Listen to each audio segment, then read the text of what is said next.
Okay. Okay. I actually want to start by welcoming everyone here. Thank you. You can hear me okay? It's been a while since I've spoken into a mic.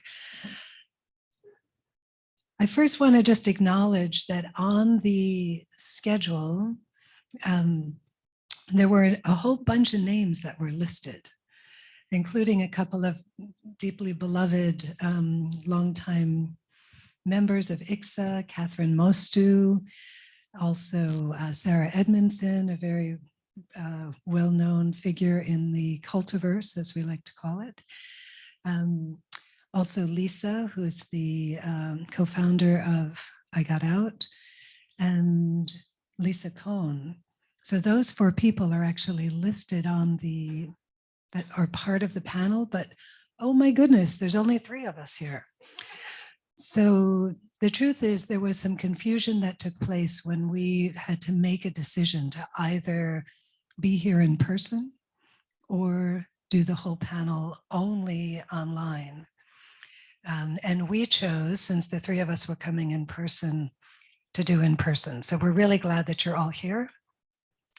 And apologies for any confusion. Those of you who may have been excited to see Cathrine or Sarah or Lisa, please know that the 3 of them have sent in statements, and we will be sharing their words with all of you as part of this panel.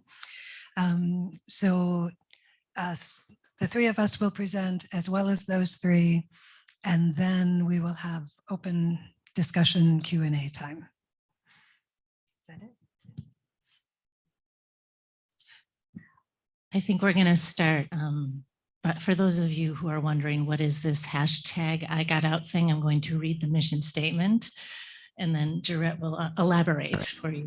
Okay, so the mission of hashtag I Got Out is to empower survivors of coercive control and undue influence to safely share their stories in order to reduce shame, stigma, and isolation, and encourage widespread education, healing, and prevention.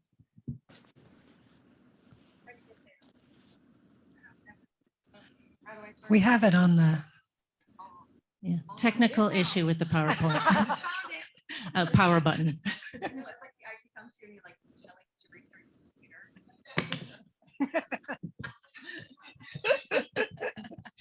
Okay. All right. Okay, and so I am going to tell you about our first in-person I Got Out event. We are going to welcome you to St. Louis this October 21st. We are having a storytelling event. I'm going to read the actual marketing stuff just so I get it right. So Story Jam is a storytelling event where 2 nonprofits, Tears of Eden and I Got Out, present a storytelling that aims to amplify survivor voices and raise awareness of spiritual and cultic abuse. Come to an evening of creative storytelling with performances from survivors of cultic relationships, coercive control, and undue influence. You'll hear from people you already know and love, as well as new voices you'll come to love. As survivors of cultic relationships, our stories bring us together and provide powerful healing, inspiration, and education. Whether you got out of a cult yourself or are an advocate for others, enjoy a heartwarming, humorous, and humbling night of drinks, laughs, and certainly a few tears. Come to St. Louis this October 21st. And with that rumble of thunder, let's get going. Thank you, Shelly. So as Esther just read, the mission of I Got Out is really based on storytelling. There's a number of us who were collaborators, and one of our founding collaborators just walked in the room, which is Dr. Steve Hassan. Wonderful to have you here. And yay. That's it. That's what we're here to do. We're also really excited to announce that the organization has made a major giant step forward where we have established a board of directors, and we're in the process of becoming an official nonprofit. We've been, up until this moment, we've been kind of an amorphous group of a bunch of cult survivors who got together and want to empower the voice of people who've gotten out of, controlling cultic relationships than groups.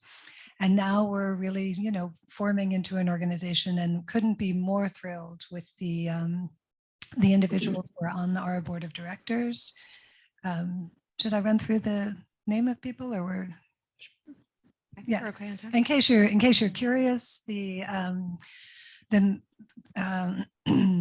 our board members include, let's see, our officers are Delanda Baugh, probably a name that many of you have not heard, a soon to be stellar, a brilliant person. When you do get to meet her, you will be very impressed. And Delanda is the treasurer. I should have the president, or the chair. The chair is an incredible woman named Lindsay Nichols, also a dynamo who is not here today, who has decades of experience in the nonprofit world. We're thrilled to have her with us. And the secretary is Daniel Levin, and he's a name that might be familiar to some of you. He just published a book about his experience with the Larry Ray cult. And why am I blank? Sloanham Woods 9 is the name of his memoir. Our other board members include Laurie Nannon, the wonderful, another name that might be familiar to some of you is Hoyt Richards. Sorry, I didn't have this written down, so. The two of us. And Esther and Shelly. And you'll hear a little bit about each of us at that point. And the other thing that I just want to mention, since we're here today to really focus on the pitfalls and the benefits of telling our story, there's been a long-term, one of the many projects that we're interested in doing for I Got Out is that the board is considering, and this is definitely farther down the road, but that is to actually have a publishing branch of I Got Out that really focuses on cultic memoir. It's the natural extension of someone making their I Got Out statement and having that shared on the website and also shared through social media. The natural extension is the long form memoir. So just planting that seed, if anybody has interest or skills in that way, please keep us informed. So now we're going to go. Introduce yourself. Yes. Oh, I think I was supposed to do that first. Okay. My name is Gerette Buglion. I was part of a cultic group for 18 years, 4 months and 28 days, not 29, 28. And I got out of the group I was in. It was the group that I was in was a self-help psychological group focused on dreams, working with dreams, dream work, the dreams you have at night, those dreams, like messing with the subconscious in a big way. And I got out of that group 9 years ago. And since then I've been studying and healing and really have kind of recently stepped into more of my work as a cult educator and really working in the cult recovery space with a focus on writing. I have a class called Writing to Reckon that I had the honor of facilitating in this room yesterday for some of you. My name is Esther Friedman, and I'm a licensed mental health counselor, expressive arts therapist, and former member of a crazy, ridiculous, secretive group right outside of Boston, where I live. I was in it for 5 years. I got out in 2011 and took on the mantle of poster child, cult buster, had to post a blog, blah, blah, blah. So you get the idea. I think that's all I'm going to say for now. Pass it to you, Shelly. All right, my name is Shelly Pordea. Excuse me. I'm a novelist and a screenwriter from St. Louis, Missouri. I grew up in the Independent Fundamental Baptist movement, also had some time in the IBLP, if you're familiar with Bill Gothard and his work. And I was physically out, mentally in for a long time, but finally broke free, and I'll share some of my story later.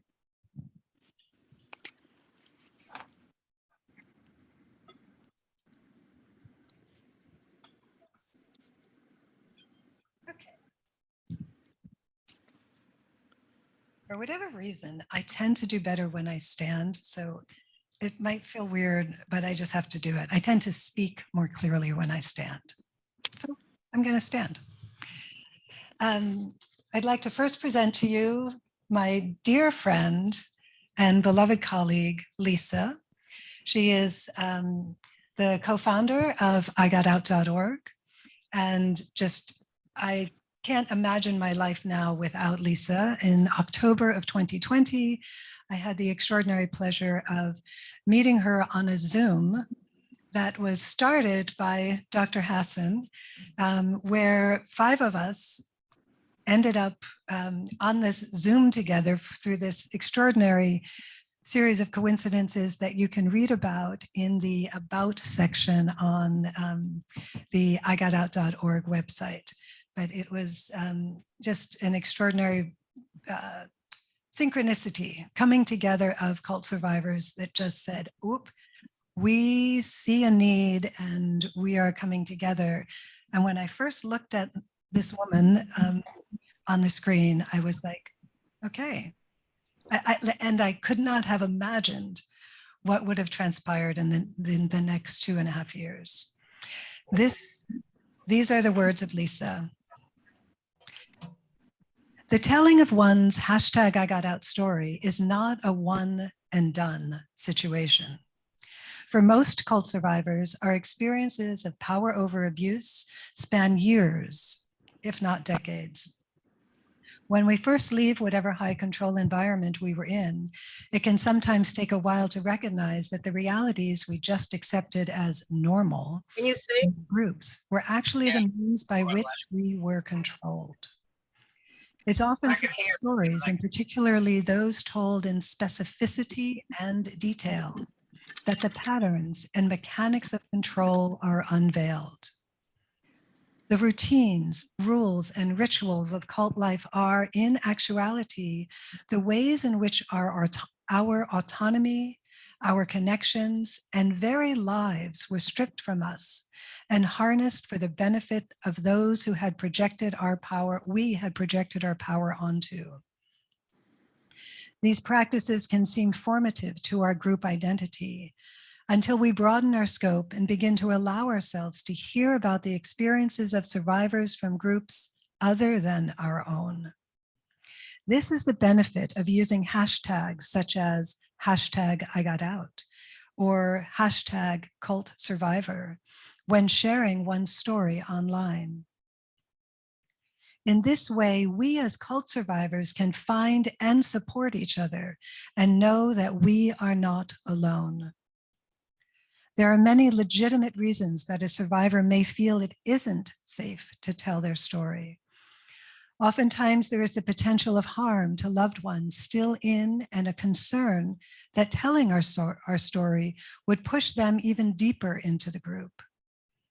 Being public with our stories can also affect employment, which most survivors aren't equipped to handle. Navigating the world outside of our cultic communities can be daunting and intimidating because of the kinds of compartmentalization and also the dependency and infantilization that happens in high control groups. But even once our basic needs of survival are met, we are faced with the next challenge, which is finding the language to describe our experiences, the shame, trauma, guilt, rage, fear. It can be so strong that we silence ourselves with our own self-censorship. This is why it is so important for those who can speak up, do, and be loud about it. You're forging a path for other survivors to claim their own voice when you do it. The I Got Out website and social media spaces of igotout.org provide, sorry, I'm not reading that correctly. The website and social media spaces igotout.org provides are a way to ease into recovery and self-discovery. For most social media platforms, it's really easy to set up an anonymous and private profile, which provides comfort and protection as we begin exploring the growing online cult recovery space. It can be self-affirming. It can be a self-affirming first step to read others' posts and stories. We tend to initially seek content related to our specific type of group or organization, but the way that social media algorithms work, we can easily find ourselves being exposed to activists and stories from survivors of other types of groups. And then maybe details of their story track in with our own experience, and we begin to find our own voices by offering words of support. By offering words of support in the comments section below the posts that touch us the most. I can't underscore the importance of this enough. Just commenting and saying, I hear you, is so powerful. As the stories of survivors reflect our own back to us, we're able to make sense out of our confusion and loss and begin to tell our own story in bite-sized pieces, which is great. The limitation of what fits into a social media post or a story featured on the igotout.org website makes starting to share our own story more manageable and less triggering. And sharing through the I Got Out platforms anonymously can both give those stories more visibility while also shielding the contributor from any discomfort they may feel from fear of rejection or shame. Over the last 20 years, social media has grown from being fringe to an inextricable part of our lives and a very real way for us to connect. During the pandemic, social media served as both a lifeline to the isolated and a rabbit hole of indoctrination. It's good for all of us to leverage our ability to use these platforms for the good. We connect to heal ourselves and each other through our stories.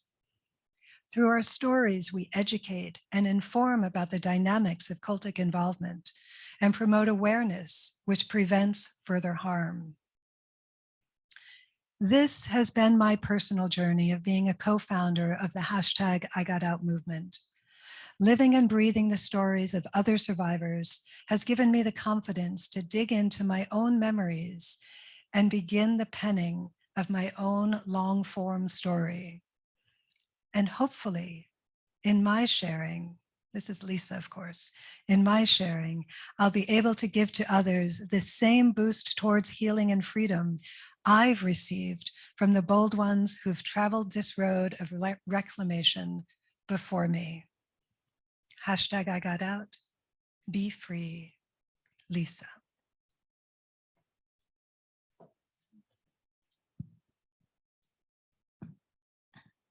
I am going to read for Sarah Edmondson, and is there anyone in here that isn't familiar with her story? Okay, Sarah was in Nixium, and it is really her work along with some other folks who joined in with her that broke open the story of Keith Raniere and how awful his group was and how awful he was and is. She was a front page New York Times story. So can I also share that there are QR codes for every speaker, and obviously this is Sarah, and if you do that, it'll go straight to the website and you'll be introduced to their podcast and other things. So Yes. if you can just kind of maneuver yourself around the room if you can't get it, or come to us later and we'll share those as well. Yeah, the podcast is a little bit culty. She also wrote a book called Scarred.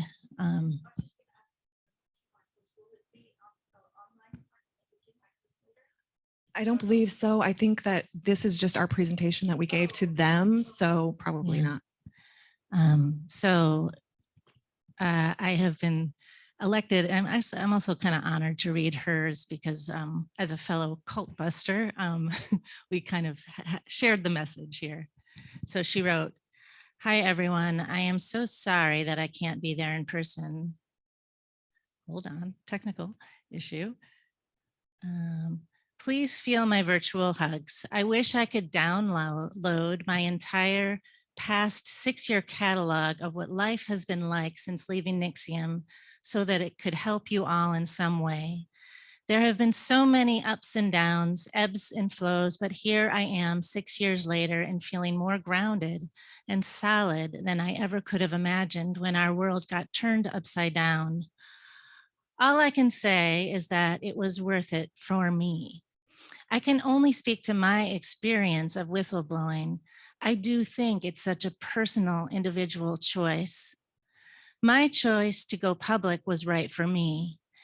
It was the only way. When we left, there were still so many friends stuck inside under Keith Raniere's thrall. I didn't think about all of the ramifications. Who would know? My son's school principal, my neighbors, all my potential future friends. I never knew what would come of it, and that decision was terrifying. I wish I had known then what I know now, that it would, excuse me, inspire others, giving a template for healing in the aftermath, that hundreds of people would hear my words and see The Vow. The Vow, also a docuseries on HBO, on Nixium. Or hear the podcast or learn about the hashtag I Got Out goals and feel inspired to speak. But who knows if it was the best decision. A dear friend who had left his cult years earlier warned me, quote, "It wasn't ideal to ever process trauma on camera," unquote, and yet there we were. But I can't imagine it any other way. So here is my advice if you do decide to become a whistleblower. First, please make self-care a priority. Do what you need to do to de-stress, take hot baths, forest bathing. I don't know what that is. Okay. Yeah. Send Sarah a message on Instagram. Okay, got it.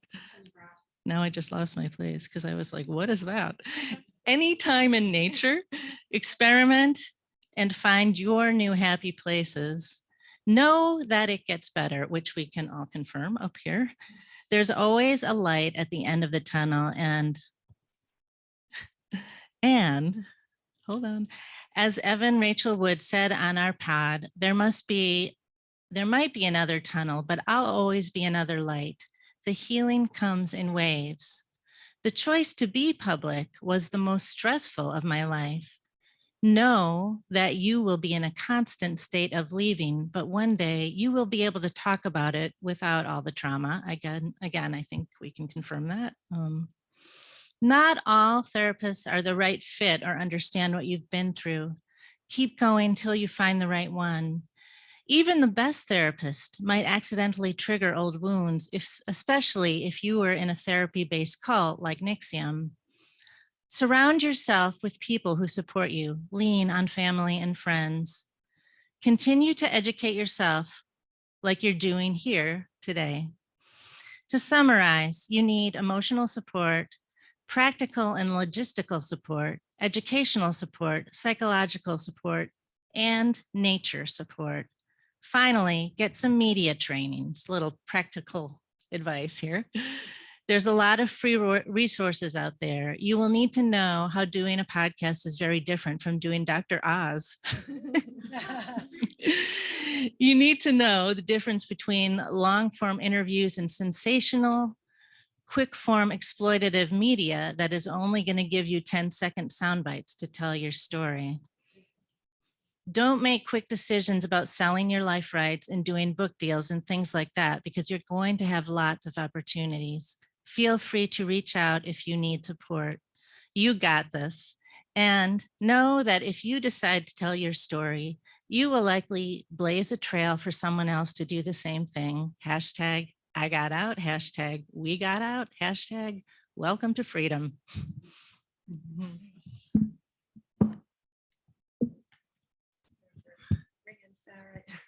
Yes, I get the honor of reading Cathrine's story. So if you are unfamiliar with her, she actually did an interview on a little bit Culty, the podcast. You can hear her story a little bit more in depth there. She is Norwegian. And so her experience is a little bit different, but all the same. Yes. Oh, and I did include the QR code, but it is in Norwegian, her website, most of it. There's some English, not all. Yeah, there's some English. Whenever I share my story, I am honored to witness the courage of other people. I'm going to stand too because it feels weird to say. Whenever I share my story, I am honored to witness the courage of other people opening up about the traumas in their own lives.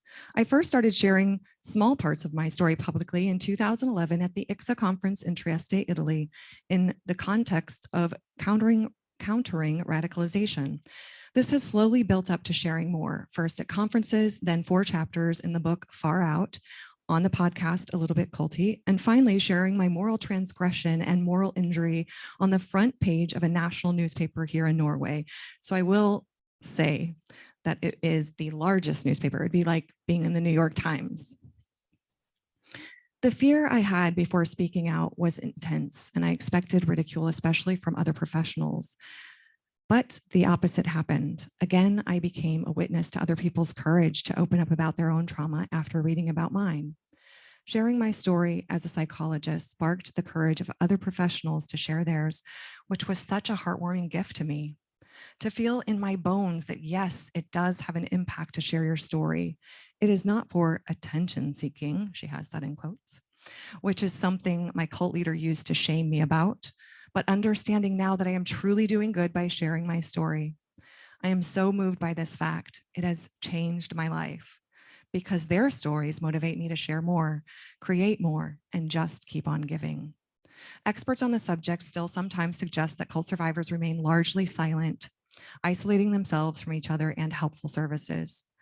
Bringing, quote, identity assault to a public arena is crucial to making progress toward preventing the psychological violence and cult dynamics from continuing.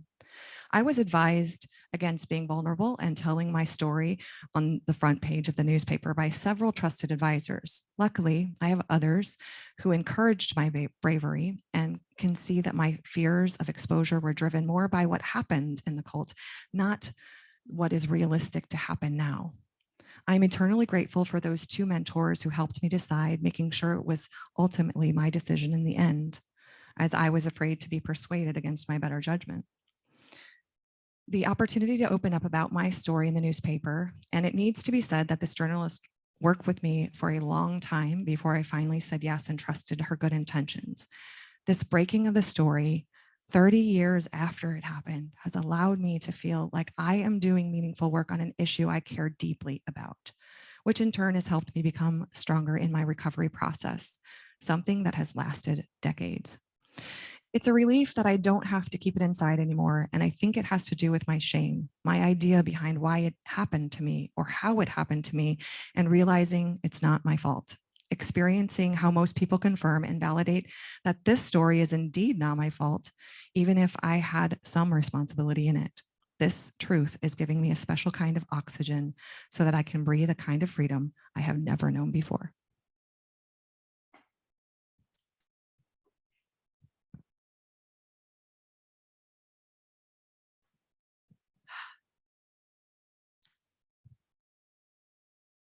I just have to say that it absolutely blows me away, to take in. I know I read the one for Lisa, and my colleagueship with her has been just an extraordinary impact in my life.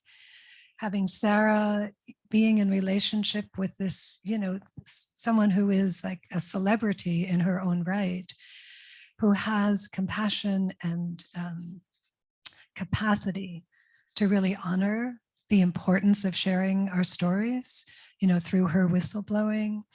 And then to take in Cathrine's story and her 30-year journey to have her voice really out in the world in the way that it is. Like, it takes the time that it takes.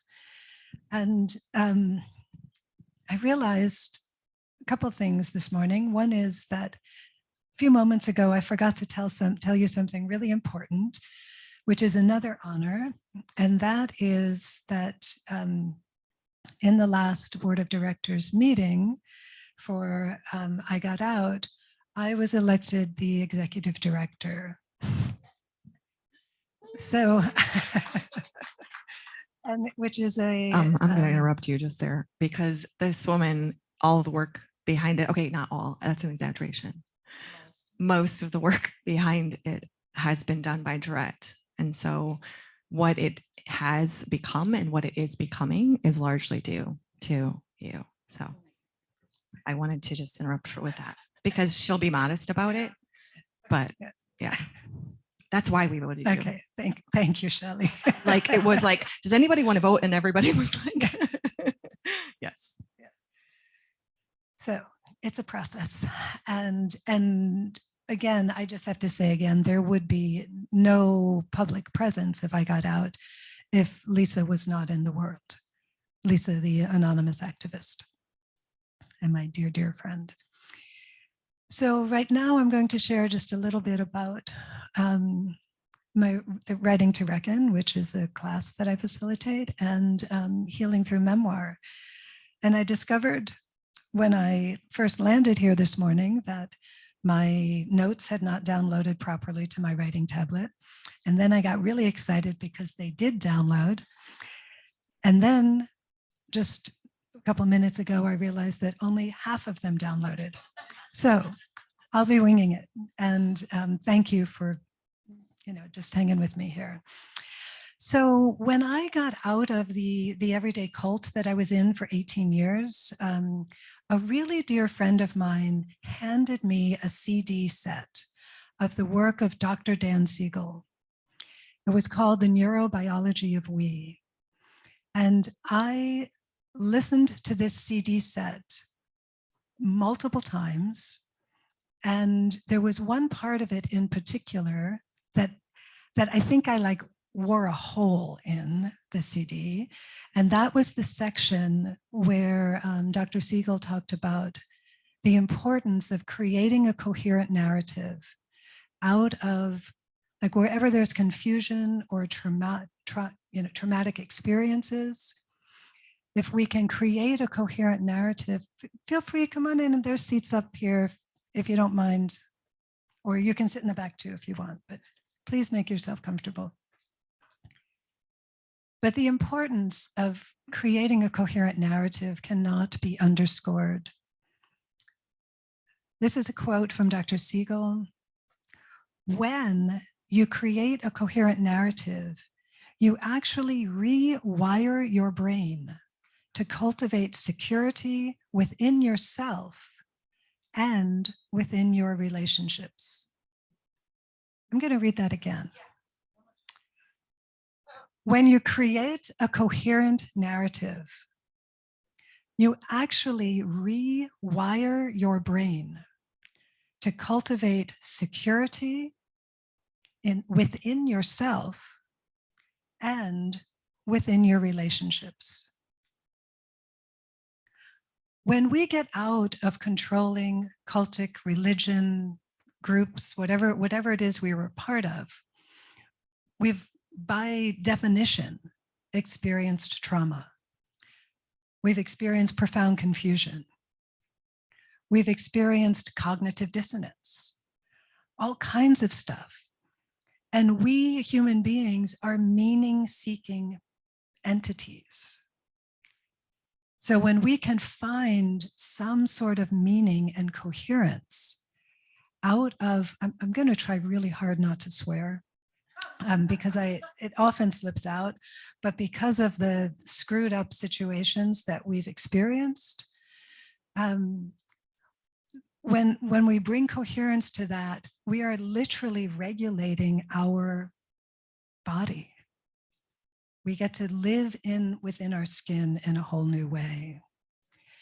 And I did that, first, for me, it was by talking and then by writing.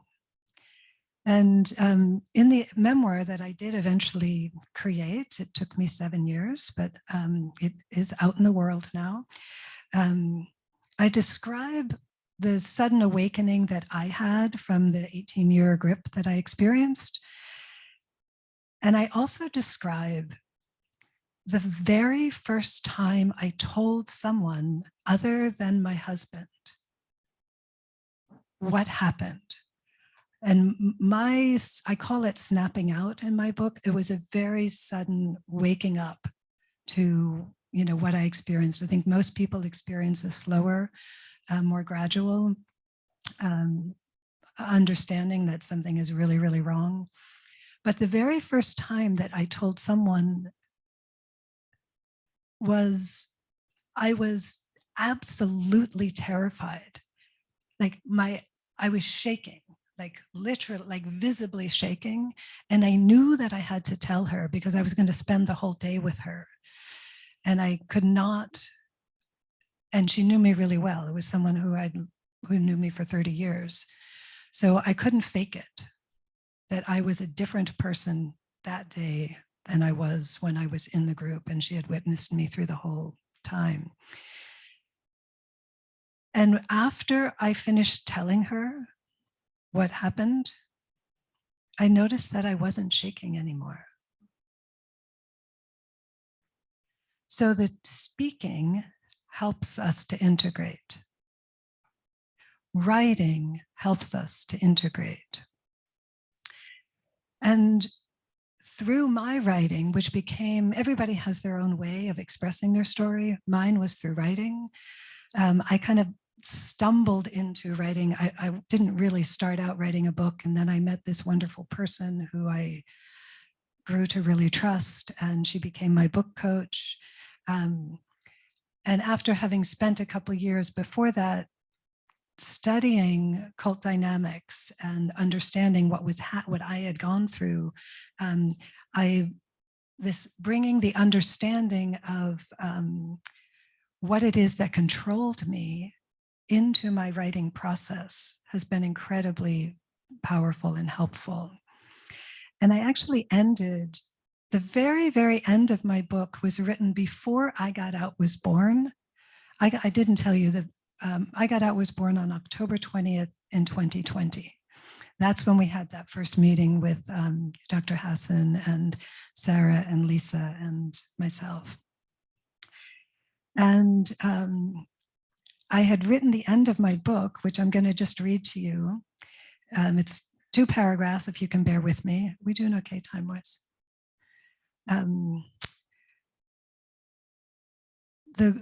When I left the group that I was in, it was because there was a major crisis in the organization, and the 6 top leaders left on the same day, and it created an earthquake.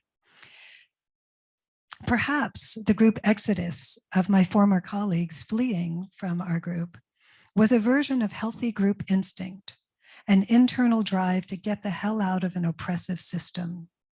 What one voice can't do, perhaps 6 can. I believe the #MeToo movement was fueled by a similar fire. Now, I wonder if we're ready to ignite the flames of honesty for another major step forward, for the betterment of humanity, to be honest about our personal experiences of abuse of power. If enough of us are willing to come out of hiding and to speak, I have the feeling that our collective clarity could break through the forces that hinder and may instead support human evolution. Stepping toward each other, defying false narratives that divide us, we become more human, more beautiful. As author and systems thinker Meg Wheatley asks, who do you choose to be? It's an option to isolate. It's an option to stay quiet. It's also an option to step toward the future and into the unknown. In my mind, the potential for the betterment of humankind could very well lie in our capacity to grapple with destructive power dynamics and destigmatize mind control. When modern society is better able to recognize and understand this human vulnerability, positive change will naturally occur. There's a little bit more, but that's where my note ends. So I want to warn you, if you are inclined to pursue memoir, it's absolutely something that I highly recommend, but it is a massive undertaking. So just know that it's going to take more time, more money, more resources than you can probably imagine, and it is so worth it. I also want to warn you that there are a lot of culty ways to write a memoir.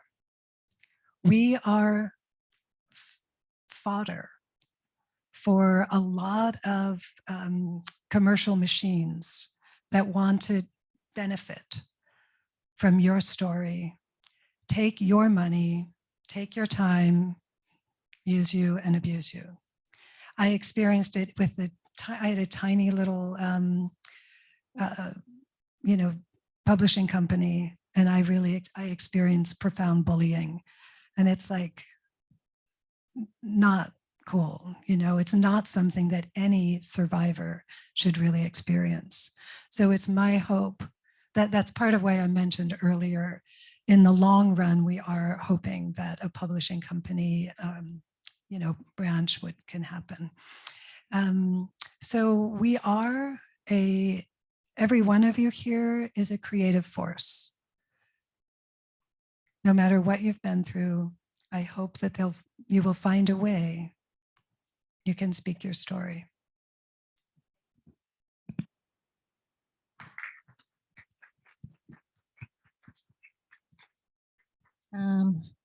I think I'm going to sit, unlike the other two.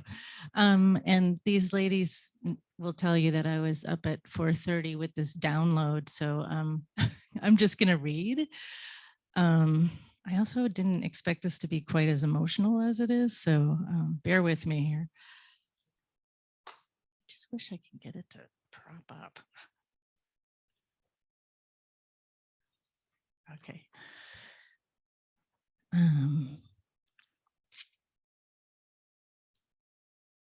Okay. So I think the title of this is Whistleblowing is a Double-Edged Sword. For me, it has been worth the risk, but that's not true for everyone. When I left a Boston-based super secret esoteric mystery school in 2011 and saw all the lies, I, of course, posted a blog. No more secrets for me. I made myself the poster child out of rage. Like Sarah, I have no regrets. The blog and the project that followed became my recovery. I refused to carry the burden of toxic, culty secrets to my grave, and reclaimed my life and voice by telling my story through my perspective on my terms. For the first time since being lured in, my head cleared and my heart calmed. Every time I present, like right now, I discard more of the vapid cult voice and confused cult cog self and take my authentic self and life back. And when I embrace authentic emotions like my clear-eyed anger, I realize that the quote, non-expression of allegedly negative emotions like anger cluttered my mind while protecting the cult. When I speak out in all the various forms, and there are a lot of forms of my speaking out, which you can talk to me about later if you're curious, my heart gets calmer and my mind gets clearer. But I was also naive. When the cult served me legal papers from New York City, I realized that school, which is what it called itself at the time, was not just ridiculous, which is how I was seeing it, but evil. I realized that my quote unquote evolved teachers who had professed to love me so deeply would destroy me if given the chance. Another shock came when the judge in the case ignored lack of jurisdiction and initially ruled that I must travel from Massachusetts to New York City for a ludicrous hearing, which is too ridiculous to get into here. I was in over my head because I didn't know the legal world. I started to wonder, maybe school really did hold power over me, and you all know what I mean by that. I wonder if I should have just, I'm gonna swear. If I should have just shut the fuck up. I wondered about my free speech. Shouldn't that be protected? The silver lining, I had to tell a friend, a lawyer. He worked his network, found me pro bono representation from a global firm, and that led to something unheard of. This little old disgruntled ex-student had the bigger bully on her side. My lawyer quietly and calmly squashed the big case in 3 months. That is very unusual. Cults are litigious. They have money and they know that you don't. However, it only happened that they didn't destroy my life in the various ways that your life can be destroyed through the court system because I refused the secrecy and I turned to a friend. Now my voice is free and I'm free. Telling your story is a risk. Not telling your story is also a risk. Keeping your experience locked away hijacks your psyche. The confusion caused by secrecy is cancer to your mind, in my opinion. Here's the good news. You don't have to be the poster child to free yourself. In fact, it's critical for you to determine what is best for you. You can tell one person, or you can be an anonymous whistleblower like Lisa, or an out there cult buster. While writing my book, The Gentle Soul's Revolution, I concluded this for what it is worth. This is kind of pieces and parts that I put together from the book for this specifically. When emerging from a cultic experience, you're forced to accept painful truths. The group leaders betrayed you intentionally. Your trust in others was violated. Your recovery relies on reestablishing trust in others. Your trust in yourself was also violated. You may feel that you don't know how to discern between trustworthy and untrustworthy people, but humans are pack animals and we survive through networks of trust. And you regain self-trust by working that muscle. Sometimes you'll be right, sometimes you won't, and you will recalibrate. I'm not sure it's possible to recover in isolation. I'm also not sure it's not possible, but I think that it would be exponentially more difficult. I was lucky. I still had my husband and my outside friends. They let me know that I was loved and missed. Give me a second. And that they wanted me back, the real me, not the empty, vacant, and damaged cult me. Many cult members leave without such ready-made support, yet they recover. Many leave and never tell anyone. Some tell and are met with victim blame. When that happens, they shut down. They are then isolated from a critical resource, organic and authentic community. So I offer you this thought, my opinion, for what it's worth. If you can't or don't want to whistleblow, choose someone or a few of your warmest, fuzziest, most empathic, trustworthy people and take the risk. Using your voice is self-empowerment. Trust yourself and your ability to handle whatever unfolds from that risk.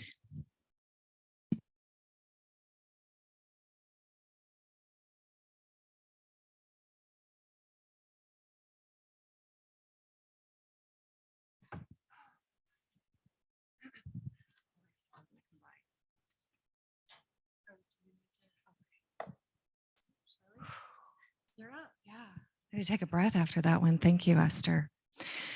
I'm going to talk to you today a little bit about identifying identity. I am a third generation cult survivor. And though I do not think that experience is unique of trying to figure out who we are, I think it's especially profound in those of us who didn't breathe the breath of childhood outside of occult influence. And so as we learn in this space, for those of us who have been learning for a little while, we've heard about the concept of returning to a previous cult identity for healing after one escapes a cult. And that can seem a little frustrating or discouraging for those of us who don't know what that is. I think that it's very fitting that I'm coming right after Esther, because telling your story. Oh, what do you want me to do? Oh, sorry, camera. Yeah, I move around a lot. That's why I have to stand when I speak. The first part of doing that is really telling your story, because you're going to be learning things that you didn't know about yourself yet by revisiting that story. So I'm going to go a little bit into my own story. I am just a storyteller. I'm not a therapist or a professional in another field. I write novels and screenplays and a children's book. I have a little children's book too that I wrote during the pandemic. And so I like to tell stories, and I think it's fitting that I go ahead and go into mine a little bit. When my dad was 8 years old in the late 1950s, my grandparents attended what they called a revival meeting. And that evening, both my dad and my grandfather experienced a conversion story. So for the time 1950 something or another, my grandfather raised his family in the Independent Fundamental Baptist movement. Now, my grandparents had adult experience outside of the cult. My grandpa was a Korean War veteran. My grandmother was a school teacher. And so they were never quite as strict as my parents became. And as we are learning about cults, they always move the goalpost, right? So it gets stricter and stricter and more fanatic. And so my grandparents were a little reticent about taking on some of those things, but they embraced it pretty fully. My dad, however, was 8 at the time of his entry, and so he was indoctrinated much more fully. By the time I came along, my bombastic preacher that was the pastor of choice for my parents within the movement was the most popular. He was actually featured in Time magazine in an article claiming the world's largest Sunday school and about 20,000 members every Sunday on campus. So when I was 4 years old, my parents moved us up to the megachurch hub, and this was in the late 70s, and the megachurch was not a term that we used back then. So it was one of the first, and the college had just been started, and my dad wanted to train there. Within the first year after moving from St. Louis to the hub, megachurch hub, I try not to call it headquarters. I used to, but now that everybody knows who Bill Gothard is, I'm like, I can't call it that anymore because his thing is actually called headquarters. So we went up to the megachurch hub, and within the first year, my brother and I have an older brother, his name is John Snow. It's his real name. So don't Google him, but he does own the website, The John Snow. So you can check him out there. But my brother John and I were left in the care of a woman in the church because, of course, we didn't associate outside of the people within church. And she in turn left us with her son. I will give a content warning here. So I'm going to speak a little bit about child sexual abuse. During that time, my brother and I were both sexually abused. And that was within the first year of our being there. And our pastor was so dramatic. I have footage of him wielding a shotgun on the platform, and verbatim, I will quote him. I memorized it so I would get it right. And he said, for every man who is in prison for rape, there should be a woman in the cell next to him for the way she was dressed. And so, as you can imagine, as a young child, I'm internalizing these messages, and there's this juxtaposition of the sexual abuse, and that is my identity. And that's how I grew up. We spent about 6 years there before we moved back to St. Louis. And because of time, I'm going to jump forward to tell you that when I was 13 years old, I was eligible to go to youth camp because I was officially a teenager. And it was there that I heard in one of the sessions, we had 3 a day preaching sessions, and a man from the pulpit shouted things like whore and harlot and Jezebel and dirty and defiled while he explained some sexual activities. It was the first time that I'd ever heard anything that explicit. And I sat in the pew thinking, oh, oh, oh, that's me. And I went directly to the youth pastor's wife at the end and I said, hey, this is what happened to me. I'd kept the secret for so long because of the threats, of course, and it wasn't ongoing, but it happened multiple times. And so I was very familiar with the feelings in my body. I did not dissociate. I actually internalized a lot. And so I had a physical reaction and partial paralysis at one point because of dealing with the sexual abuse. And so when I went to her, she directly took me to the pastor because protocol, and I was forced to tell my story to a man for the first time. From there, I was not allowed to drive the bus. I was not allowed to ride on the bus home next to the girls. I had to sit next to the pastor's wife in case I would discuss something unfitting. And I did not mention my brother's story at the time. He did not know that, but I began to be treated very differently. And so as my fear rose, his anger rose. And by the time he was 17 and I was 16, he left home and he decided that he couldn't take it any longer. He wanted to go to public school, play basketball. He finished his senior year of high school there. And around that same time, we were introduced to the IBLP. Our pastor started going to seminars. I attended with them. I attended the big conference in Knoxville, Tennessee with them. And I had a personal invitation from Bill Gothard to go to the training center. So as I said, my brother's anger was here, my fear was here. And my bounded choice, as Jan Jalalich has taught us, was you could go to headquarters and train under Bill Gothard, or you can go to the cult college. Which one do you want? There's freedom. It was a lot more fun at the college, let me tell you. I did have a lot of great memories. And that brings me to the point as well of my identity. There were so many great and wonderful things about our community. There was always something for the kids. And so I chose to go there, and my brother and I distanced ourselves a little bit. I'll look at my time. So we were cohorts, really. We had our rebellious streaks. He would give me his jeans and I would slip them under my skirts and wear them and roll them up. and so that like when we would go places, I would take off my skirt and like roll down my jeans. And there was one time that a boy was like, are those guys' jeans? I was like, maybe, but I don't own girls' jeans.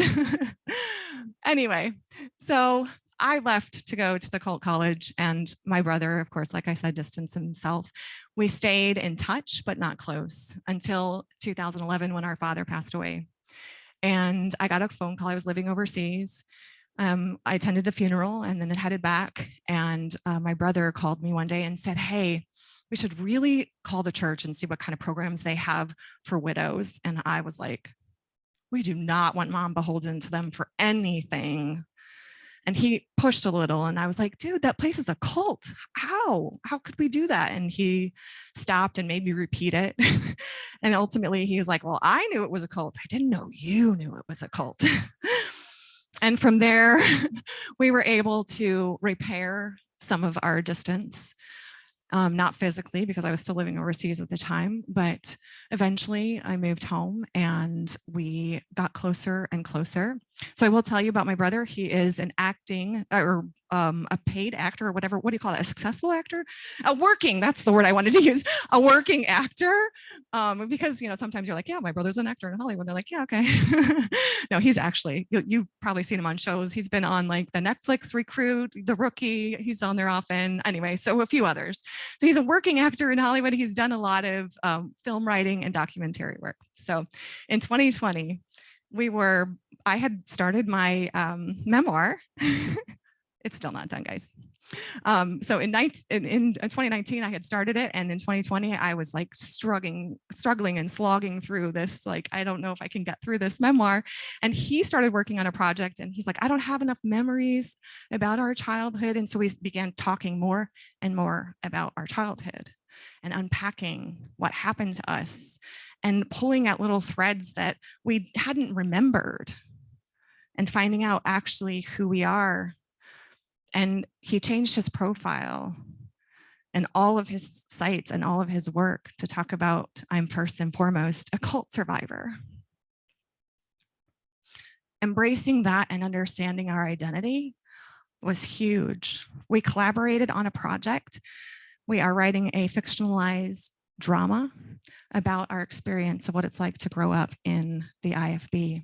So we're super excited about that. I don't have a lot of details. We just have meetings so far.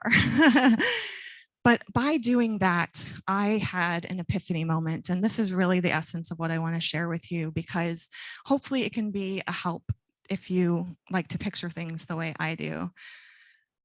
One day, after some therapy and working on the script, I just felt shattered.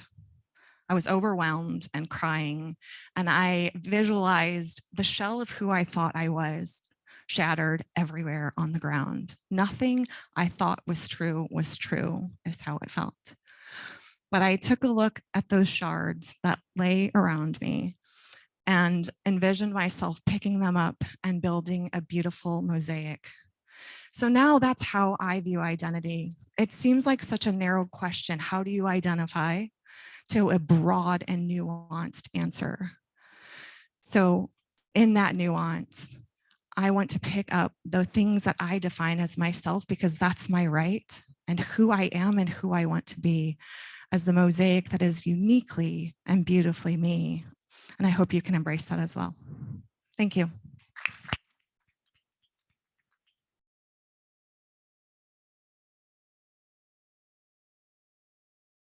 Thank you. Wow.